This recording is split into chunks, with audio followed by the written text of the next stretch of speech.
How are you guys? I'm Matt Christopher and welcome to my channel.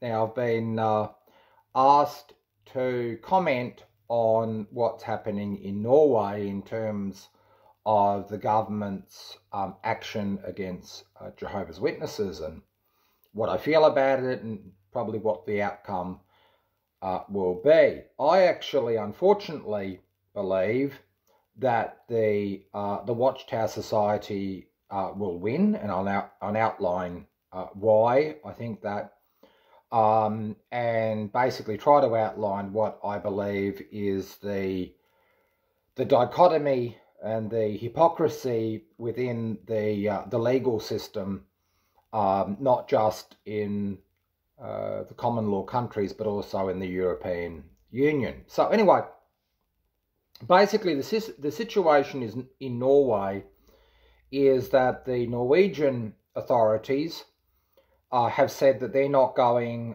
to give the taxpayer-funded money that is allocated towards non-for-profits and especially religions in Norway to Jehovah's Witnesses because of their policy, their disciplinary policies, the disfellowshipping policies that we as ex-Jehovah's Witnesses would call shunning, but we talk about disfellowshipping because this is viewed not in a favourable light for an organisation that is receiving government funding. So that is the amount that is to be given to Jehovah's Witnesses is over $1 million.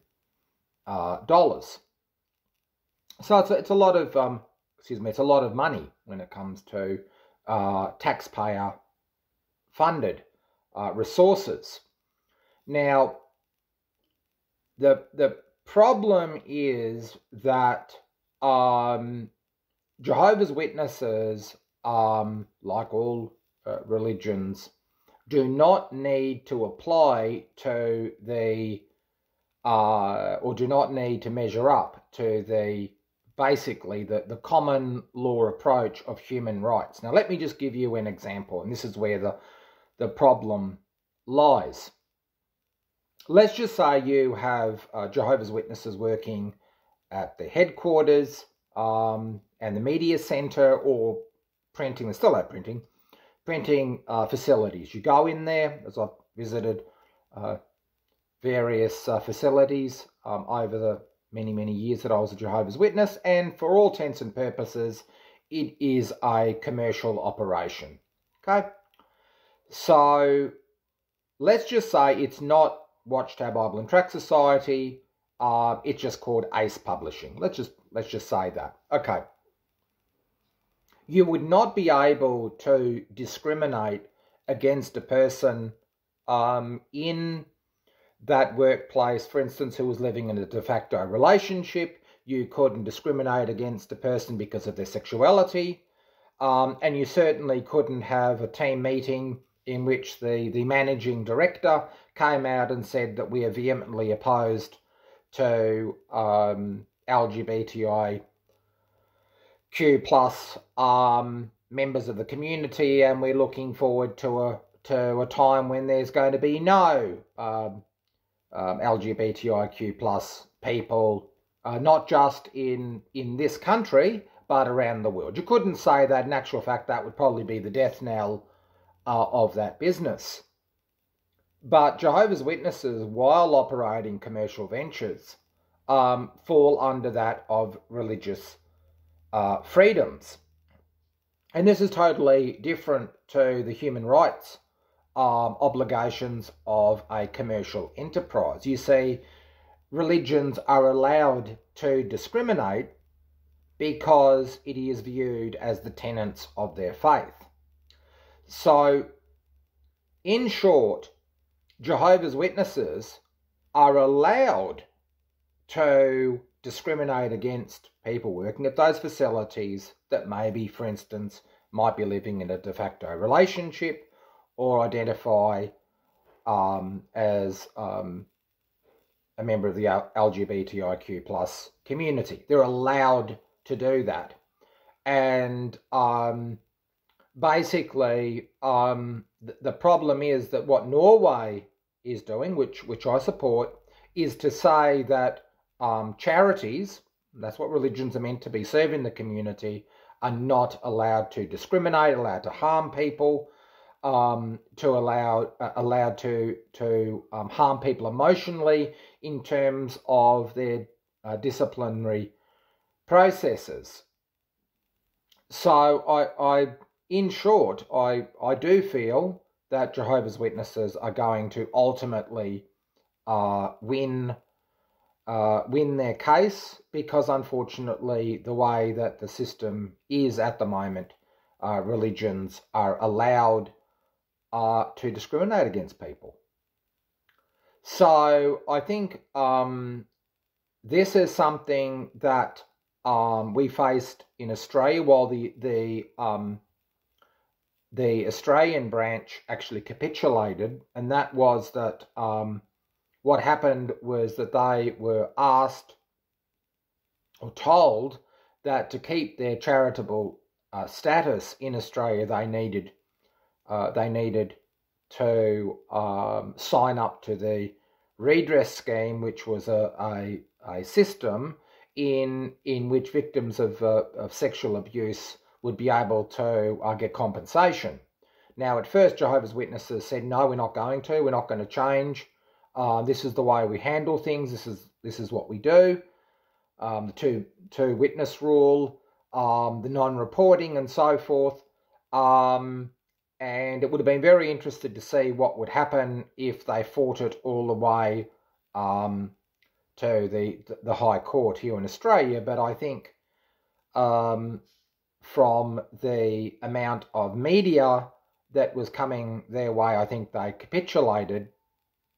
But I think when it comes to Norway, I just can't see Jehovah's Witnesses backing down on the disfellowshipping process. So I think on this particular issue, they are not willing to back down at all. And as we've seen with footage from governing body members such as Anthony Morris III and others, the helpers, they are framing this as persecution.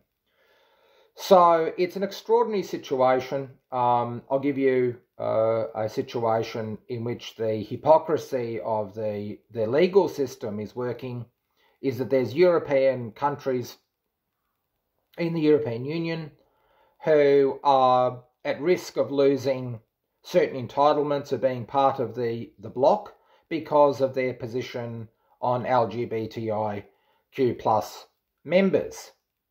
But on the other hand, the religions within those countries have the right to discriminate against said people.